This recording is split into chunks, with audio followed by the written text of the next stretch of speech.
Connect. Lunch Line Connect. Hello, everybody. Welcome again to Launch Learn Connect video podcast. My name is Chef Bucci, and today I have the councilman of the city of Grand Prairie in the house, who is also the vice mayor, and he goes by the name Junior Ezeonu. You're welcome, sir. Chef Bucci, thank you so much for having me, man. I know it's been a while since we were trying to have this podcast, this meeting, this interview shot, but I just appreciate your time, and I know you're busy, so you finding time to put me on means a lot, man, and I'm happy to be here. Thank you for being here. I know you have so many gigs going on all day today, and even much more coming up this evening. Yes, man, do you even get to rest? You know, what I try to do, once it hits, 11 or 12 o'clock at night, shut off my phone, put everything away, and try to get 7 or 8 hours of sleep the next day. Oh. As long as I get my sleep, I'm fine. When I don't get my sleep, I don't feel great. But try to get at least 7 or 8 hours every night. Oh, wow. Yeah. I wish I could get 7 to 8 hours sometimes. I know you're working, man. Just 4 or 5 hours, I'm telling you. All right, so welcome to the show, Thank you, brother. Thank you. So tell us, who is Junior Ezeonu? Wow, that's a good question. Junior Ezeonu originally was born in Nigeria. I was born in Nigeria. I moved here when I was 2 years old, a few days before my 3rd birthday. Oh, wow. Grew up in Arlington, actually, before I moved to Grand Prairie. I lived right by Bucci High School on Green Oaks and 360. I moved to Grand Prairie when I was 16 years old, my junior year of high school, right before I turned 17. Ran for city council while I was in my last semester at UT Arlington. Oh, so, wow. Yeah, I went to UT. Why are you still in school? Literally, I was 21 going on 22 when I began running for council. I ran against a 12-year incumbent. A gentleman that had been there when he was first elected. I was 10 years old. Oh, wow. So it was a tale of two worlds, two distinct worlds. And, being a Nigerian American, an immigrant, running against a white American that had been there for a long time. And his family was very instrumental into the development of Grand Prairie. He had an uncle that was a big banker in Grand Prairie and gave out a lot of loans to people to help them start businesses, build their homes, all these good things back in the 70s, 80s, and 90s. Oh, wow. So he was a really pivotal person for the city. And me being, a young person that was new, it was difficult, but, by the grace of God, we were able to win the race. I've been serving for now in the last 4.5, almost 5 years. Oh, I'm the mayor pro tem for the city. Wow. Which is essentially the vice mayor. Oh, wow, nice. That's what it means. But it's been a blessing, man. It's great. We've worked really hard to move the city forward and try to improve the quality of life for our residents, you being one of them. Exactly. So appreciate you living in our city. Thank you, sir. Thank you for having me. But yeah, man, it's a blessing. And I love being someone that's able to push the needle forward and also help people of color get elected too, which is something I do in my day job, working as a political consultant. I work on campaigns all over the country and just try to help good people get elected regardless of who they are, where they live, and just try to move the needle forward. Oh, nice. Wow. While you were talking about, running for election against who you ran against, and it just reminded me of the story of David and Goliath. Literally, yeah. David had all the disadvantage, and Goliath had all the advantage. Being a veteran, a war veteran, and coming against a little boy. A giant, too. A giant, both in stature and size, and like you said, experience. And Goliath didn't come all by himself. He had an armor bearer in front of him. And David came all by himself with just a slingshot. So God must be involved. 100%. Yoruba people say something that I love. They have a little mantra that Oluwa is involved. Oluwa is involved. I always see that Oluwa is involved. Awesome. I believe that 100%. Without God, without God's grace, we say Chukwu. Without the grace of God, we would not be here. Definitely. We'd not be serving in the roles that we're all doing, like even with your business and everything you do, it's all by God's grace. Exactly. If not by God's grace, we wouldn't be here. Exactly. We wouldn't be alive. We wouldn't be healthy. We wouldn't be able to excel and serve humanity and serve people. Yes. So I'm very grateful to the Lord for giving me the opportunity. And I feel like he called me to do this work and to help bring people with me. That's the biggest thing, though. Exactly. Far too many politicians want to be the only one. They want to be the only guy. I don't want to be the only guy. Because for me to create change and to create a better world for my community, for the people that live in this country, this state, our city, is to bring people with me. I need change makers at every level to go with me so we can be able to improve our communities. I love that. Thank you. See, because we grow by lifting other people up. That's right. You see, and you can never grow by trying to bring somebody else down. No. You see, so that's amazing. So why politics? Man, so I had a teacher, Miss Allie Showman, back in 3rd grade that told me one day I'd be president. And I told her, I can't be president because I wasn't born in America. Oh, okay. I'm a naturalized citizen, not a natural born citizen. She said, by the time you're of age, the law is going to change. And now, to that. yeah, we'll see. But now the law is changing in the other direction with Trump is trying to get rid of birthright citizenship. So it's a mess. But she saw something in me that I didn't see in myself in 3rd grade. We need teachers like that in schools. 100%. Man, these educators, they need to get paid more. These educators are the ones that help mold us into who we are today. Because from from pre-K or kindergarten to 12th grade, 8 hours every day you're spending at school. You spend more time with your teachers than your parents. True. Parents don't raise their kids to that level. The teachers are the ones raising the kids. True. The teachers and the coaches, especially the coaches, because a lot of especially young men, need that, that figure to provide that discipline if their parents aren't doing it at home. Exactly. They're coming from single family households, and the coaches end up being the ones that step in that gap, or the teachers end up being the ones that step in that gap. But it was 3rd grade. I loved social studies. One, I just loved learning. Okay. Learning to me was fun. I was a big nerd. I played basketball, but I was a big nerd. You did? Yeah, you're tall. Yeah. So I did both, right? But Ms. Showman and other teachers saw that in me. And during my senior year in 2016, during the presidential election, or when I was going to senior year, I was inspired by Bernie Sanders.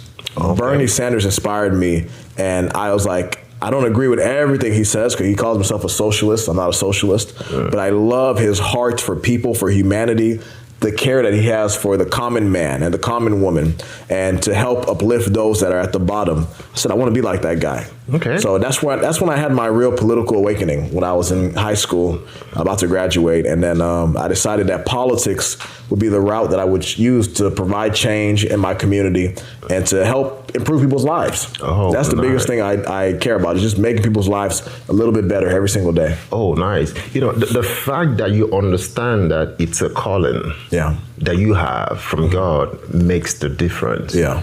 You see, because also me, I know that what I'm doing is a calling. Yeah. You see, I bring people here from time to time, and then all I want to do is for them to be seen, for them to be heard, for them to promote whatever they do. And I have so many people lined up also that will be coming here.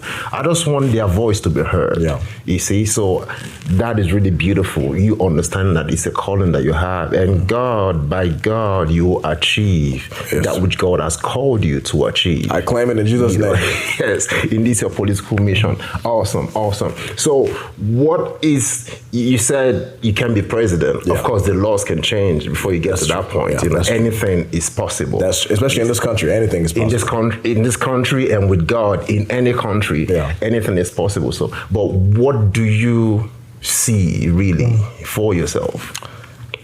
Only time will tell. I'm 26 now. I'll be 27 next year.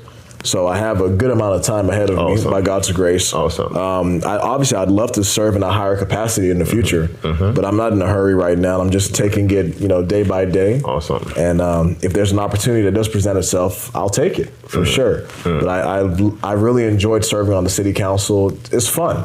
Like, to me, like you said, when it's a calling, when you're doing something that's purposeful and you're purpose driven, it's fun. Exactly. It's not work. It's not work. Exactly. What I'm doing is not work. I'm having fun. Exactly. When I'm in the kitchen cooking, it's fun for me. It's therapeutic for me. That's right. You see? So I love what I'm doing. I can wake up 2 a.m. and I'm like, there's a recipe in my head. Exactly. And I just make it for myself and all of that. And I taste it. It gives you joy. It gives me lots of joy. Yeah. Lots of joy. And no matter what I'm going through, I'll be like, I'll cook my way out of it. Yeah. Exactly. But that's what I'm saying. Like, for me, I'm sure you agree, I haven't worked since I was in college. That's how I look at it. I haven't worked a day in my life since I was in college. Oh, wow. Because once I graduated, I was elected to city council 2 weeks later. Oh, nice. So, like, I've been living... And you started service immediately. Immediately. So I've been living my dream for almost 5 years now. Awesome. I thank God every day. Like, this is fun to me. This is fun. Whether it's when But it's a work though. You have constituents that will call you at 5 a.m. in the morning to deal with an issue or send you an email about all this stuff that's going on. But it's the heart. When you have the heart for it, when you have the passion, when you have the drive for it. That's what it is. It's okay. It's like, call me. I won't answer at 5 a.m., but I'll call you back maybe at 10 or 11. So that's how I look at it for sure. All right, great. Okay, we'll take a quick break because at least you eat. You're here, and all of my guests always eat whenever they come here. So we'll take a quick break so we can serve the food. And then we'll come back. We'll have other questions for you, sir. All right, everyone, you all heard. We still have Junior in the house. But right now, I'm going to take a break so I can feed my guests today. So stay tuned. We'll be right back. Lunch Lane Connect, Lunch Lane Connect, Lunch Lane Connect. You are here for my podcast, Conversations with Junior Ezeonu. And today I'm very fortunate, I'm very blessed to have Tarrant County Commissioner Elisa Simmons joining us on the podcast. We're going to have a great conversation. Welcome to the podcast, Elisa. Thank you so much for having me. Thank you so much for joining. I really appreciate you.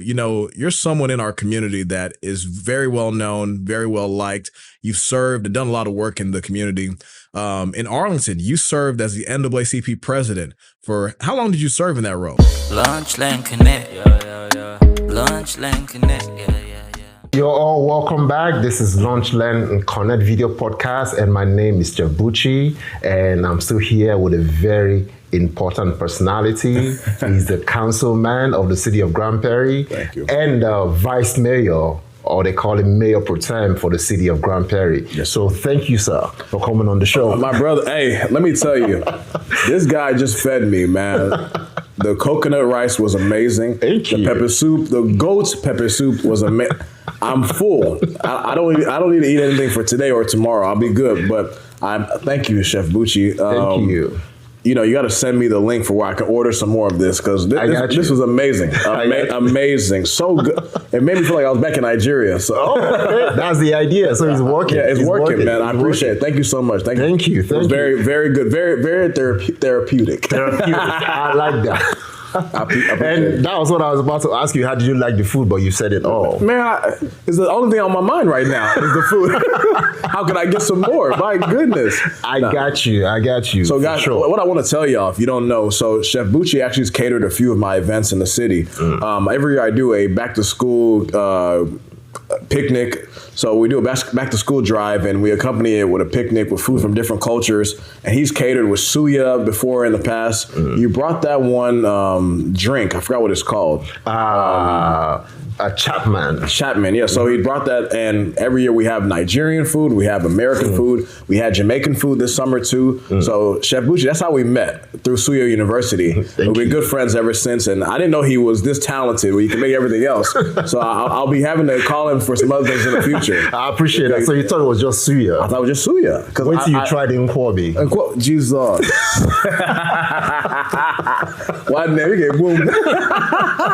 You got all right. But no, I'm looking forward to it. Thank you for the food, man. Thank you so much. I'm glad you enjoyed it. Most definitely. And before we went on break, you were talking about your political journey, how you started, but tell us real quick, what was the challenges that you had, start going to politics as a very, very young age? Yeah, I think the biggest thing was, number one, getting people to trust me that I could do the job well enough. Because being 21 or, turning 22 halfway through, like this small young boy. You must have been the youngest councilman. Youngest person ever elected to the city council in Grand Prairie. Wow, and youngest in the DFW. But people were not sure, right? So I had to build trust with people, and that was a major goal of mine. But the other thing, too, was racism. Grand Prairie had not elected an African American to the city council since the early 1990s. And the guy I ran against, he ran a very tough campaign, and he had some mailers that were negative, that had some racial undertones, talking about me defunding the police and bringing low-income subsidized housing to the city, destroying the city, things like that. But there was also people in the community, unfortunately, that really hit me hard with racist comments, just being real with you. I had people saying that I was going to bring drugs to the city will be crime infested. People told me go back to Africa. We're not going to vote for you, Nigerian. I don't know what your last name is. Like, it was a lot of nonsense. I had a lady walk up to me at the polls during the election. She said, "We don't need that shit here in Grand Prairie. We're fine." Wow. That's what she told me. And I said, "Thank you for coming out to vote, ma'am. Have a blessed day." Wow. People may ask, why was I so kind and compassionate? I understood that the lady did not know me. Exactly. She was feeling something based on fear of the unknown, of this young man that we don't know. We know the incumbent, but we don't know this young guy. Who is he and what is he going to do to our community if he's elected? And number two, you have to give grace to everybody. True. You don't know what people are going through. And I'll tell you this, which will shock you. Several of the people that made racist comments to me back in 2021 and 2024 came around to support me. I had a gentleman come and reach out to me on Facebook. He said, "Junior, I was wrong. You've proven that a young man can serve the city well, and we may not agree on politics, but you've served very well. I'll be voting for you. Me, my wife, and my son will be voting for you." Wow, I love that. I had another gentleman come up to me and apologize early in the year and say, "Hey, I should have given you a chance, but thank you for not being resentful towards me or to any of us that are on this side of the aisle and being a good public servant." I'll tell you this story because sometimes whenever people treat us wrong, we feel somehow we don't want to, we want to don't react. Take it personal. Don't take it personal. You're 100% right. Give them grace. Understand that this individual doesn't know you. True. Give them the opportunity to get to know you through your works. True. And you'll win over so many people. True. You won't win over everybody, but you'll win over so many by your good works, by your attitude, and just by being kind. Be kind. That's what we're missing in politics in America right now. Kindness. Leave the negativity, the dirtiness alone. Show people what you're going to do, and when you get in there, do good things. Great. I like that. I like that. See, let your work speak for you. Let the love of God that flows through you speak for you and not take anything personal. All right. So what drives you on a daily basis? I guess the love for my community is one. Okay. Understanding that no one, I don't deserve to be here. I was blessed enough to be here, to live in this country, number one, to live in my community, and to be elected.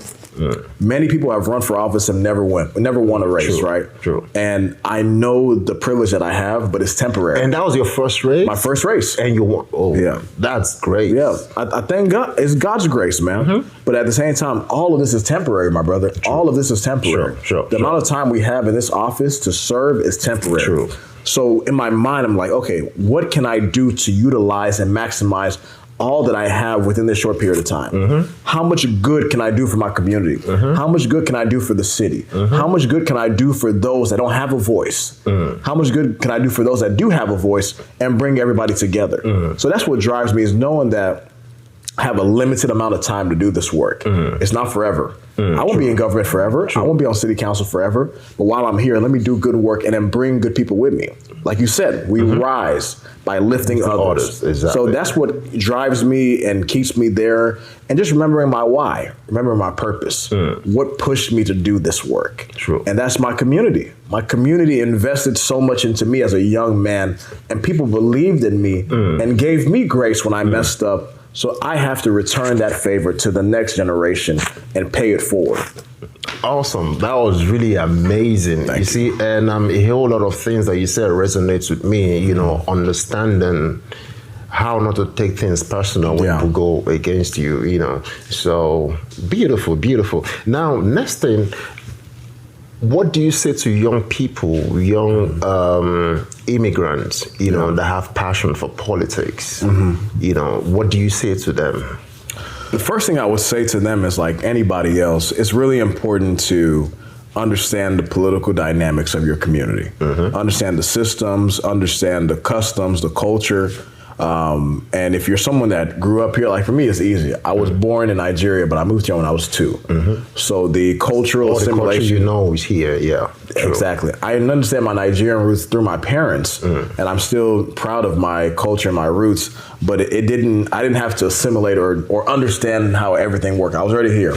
So I would say for anybody that does want to serve, that's an immigrant, understanding your community is important. You got to meet people where they are. Yeah, sure. And that's both physically, but also metaphorically as well, when it comes to policies that will improve people's lives. Number 2 is know your why. know what your reason is to run for that office. True. Far too many people just want to be a politician. They want to have the name. They want to have their ego stroked by having that title. They want to be that big guy serving. None of that matters. True. Because one day we're all going to die. True. And people remember you by what? Your works. Exactly. What did you do for your common man? What did you do to improve people's lives? So having this name and being a politician is cool, but it means nothing if you didn't do something with it to help. If you're not making an impact. If you're not making an impact, man. Yes. If you're not changing people's lives. You have this position of leadership to do what? Be a leader. True. That's the other thing, man. Too many people in government, unfortunately, are not leaders. True. They're what I would call managers. 100%. Not leaders. What is a manager? I go to work. I keep everything steady.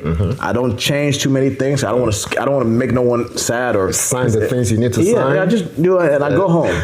We need leaders. Yeah. We need transformational leaders that will come in and shake things up to improve people's lives. Exactly. All the great American presidents, all the great world leaders were leaders that were not afraid to go and push and make a change. The world is ever changing. Exactly. So if you have a system that doesn't change with the world, it can't work. Yeah. And people will be left behind. So we need good people to get in there and be transformational leaders that will strive to make the world a better place. That does not mean that we'll do it all today or tomorrow. It takes time. It's a project.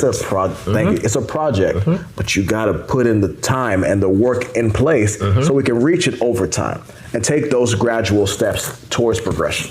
True. You know, you said something a little while ago about knowing that you're in the office for a short time. Yeah. You know, that also goes with life.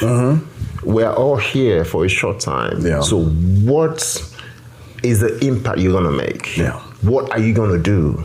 You know, my man ago used to say that success is impacting the world with the investment of your personality. Say that again. You know, success is impacting the world with the investment of your personality. So it's not about how much you can immerse for yourself.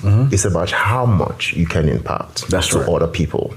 You see, and that's what we live for. Yeah. You see, so we should go beyond living for ourselves, trying to get all that we can get and all that. That's the low level of living. Yeah. But when you live to serve, God blesses you for your service. Exactly. You see, awesome. Now, another question I want to ask you. How can people in different communities, now this goes beyond the city of Grand Prairie, of course we that live in Grand Prairie, we also learn from this. How can people in different communities participate, you know, in their community development? You know, because many are busy. 9 to 5, come home, maybe extra job, you know, don't even have enough time for the kids and all that. How would they even have time to say they want something extra? But how can people contribute in building their cities? What advice do you have? I think first it goes back to that why question. What is important to you? Are you someone that cares about economic development in your community? Are you someone that cares more about education, what we can do to improve the quality of our schools in our area? Are you someone that cares more about just infrastructure? What's going on? Why are these streets not having the potholes fixed? Or why do our neighborhoods not have sidewalks? Or the water, I'm not sure about this water. What's going on with this water? If that is something that matters to you, then I can then guide you. If you care about infrastructure, economic development, improving your city just as a whole, you should look to serve in the city, whether that means serving on a board or commission. So every city is going to have something called boards and commissions. We have boards and commissions over planning and zoning, dealing with development. Boards and commissions sometimes over economic development. We have some that deal with, what is this one called? Housing and community improvement. That's dealing with more like affordable housing. We have another one that deals with animal advisory committee. So there's several different ones within the city. The Parks and Recreation Board, several. For you to get on a board or commission, you need a council member or the mayor to appoint you. So you submit your application, submit your resume, and call them and ask them to appoint you if there's an opening. That's a way to get involved. Another way to get involved, we're all in our different HOAs, right? Or different neighborhood organizations. Go and attend their meetings. or go and run for one of these positions to learn more about your specific community. When people hear about HOAs, something else that comes to their head. Exactly. The thing about the payments and the bills and the fines. But when you actually join in and you become part of that system, you now know why these things happen. And you appreciate it more because the HOAs keep your community clean and good. True. But some of them are ridiculous with the fees. So, I know. You can't say that again. We can be honest. Some are ridiculous. Some need help. You can say that again. Some need help. I'll get, I got a letter from my HOA. And then they were like, I should paint the chimney. Yeah. Paint the chimney. And when I was done painting the chimney, you can't even know if it was painted or not. Exactly. It's just way up there. So we get ridiculous fees and fines and all that. HOA, but that's why it's important to run for that seat. Whenever they're causing too much trouble and it doesn't make sense to you, run. Okay. Let your voice be heard. Okay. Same thing with city council. If I'm doing a bad job on council, run against me. Period. If I'm not doing what I'm supposed to do, run against me. Okay. That's what we need. We have to have, that's democracy. Then what if you care about schools and education? Okay. Go and try to work and serve your school district or your school board. Run for school board or ask to be nominated and appointed to one of the different school advisory committees. Okay. So there's several different ways for people to get to play a part. Yeah. And maybe at the very basic level, send an email to your council member or school board trustee. Ask for a meeting. They might ask you, what do you want a meeting for? Just say, hey, I just want to understand why y'all are doing this, why y'all are doing that, or I just want a better understanding of the council as a whole. Okay. Me, I'm like, let's go have lunch. I'll invite them. But next time I'll be like, let's go have lunch at Chef Bucci's. Okay. But no, seriously, I'm like, let's have a conversation, and from there I can inform them about all these different things. Yeah.